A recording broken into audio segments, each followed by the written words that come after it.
Right, well, welcome back to the Final Fantasy Part 2 review, Squaresoft and Square Enix comparison.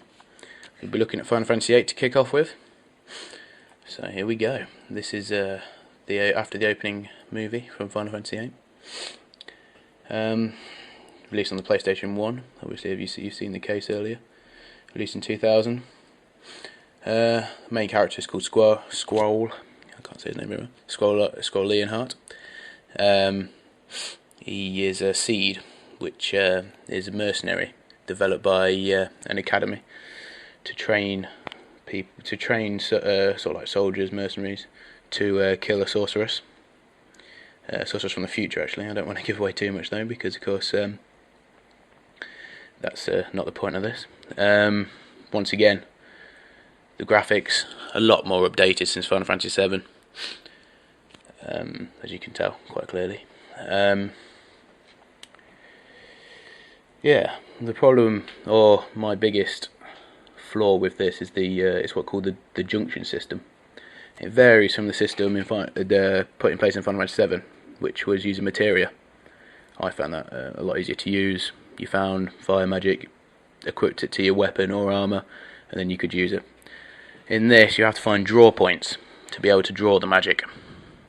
They're scattered to various places around the world, and you use them to make your strength better, make your HP better. You have to use it along with the GFs, the summons in the game. As you can see, looking at the cutscene now, cutscene's been vastly improved as well since Final Fantasy VII. Basically, there's a whole graphical improvement since Final Fantasy VII. It's quite obvious, but yeah, it shows. It's as you can see the graphical improvement there. It shipped more than 8 million copies worldwide from the beginning to around mid 2000, from 2000 to about mid 2003, I think. I'm not quite sure about that one. So it's obviously a very, very high selling game. The story has, like the rest of the Final Fantasy series, a turn-based system. The GFs are done slightly differently. Of course, they've got health, and they can only take so much damage while you're summoning them. And if their health depletes to 0, then you don't get to use the summon, which is quite a nice system, quite a nice way of using it. It allows for more tactical gameplay. There's also a lot of cutscenes built into the regular gameplay as well. This is one of the bits.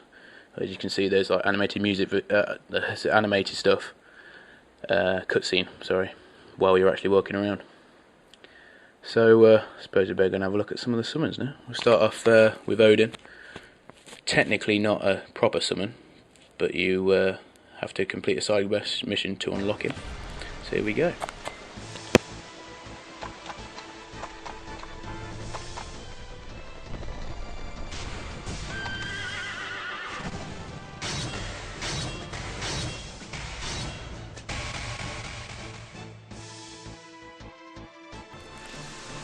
At one point in the game you lose Odin. He's replaced by Galgamesh, who takes his sword, and then there's a random choice of swords when he comes down.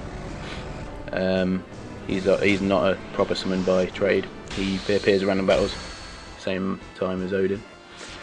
And yeah, I think that's all for Final Fantasy VIII. We'll move on to Final Fantasy IX next. Okay, guys. Right, here we go. Final Fantasy IX. I don't really know where to start with this one. PlayStation. I'm not going to keep going on about this, but once again, the graphics have been vastly improved. But that just, I suppose, comes along with the technical advances. I mean, this is probably the best graphics on the PlayStation 1. I'm sure someone will argue with me about that, but in my opinion, it's probably got one of the best graphics for the PlayStation 1. My favourite storyline, I'd have to say. Some of my favourite characters in it as well. The world map and the use of the boat and the airship.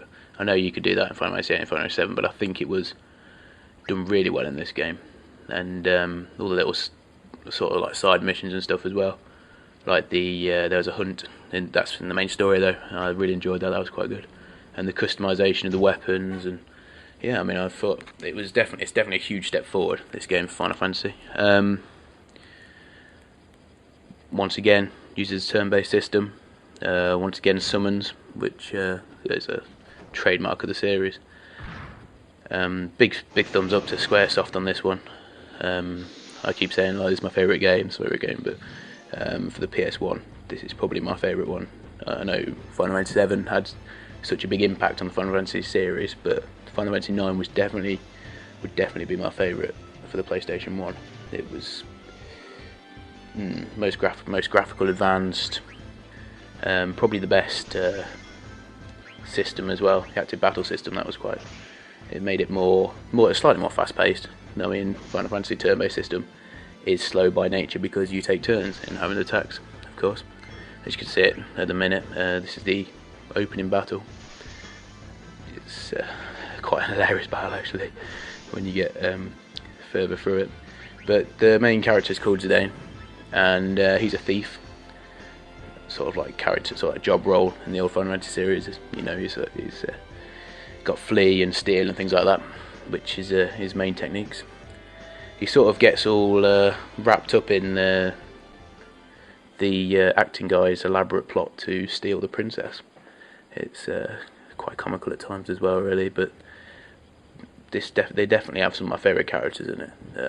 Like VIII for one, it's a brilliant character, a little mage, and small with a big heart, and you know, you learn that you get very attached to the characters as it goes through the game.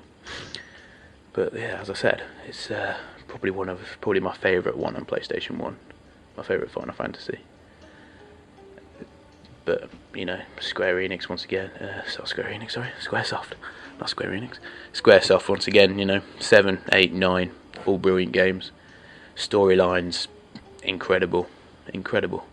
Graphics, constant improvement in the graphics, but that's seen all the way through the Final Fantasy series. This game in particular, from Final Fantasy VIII, huge improvement.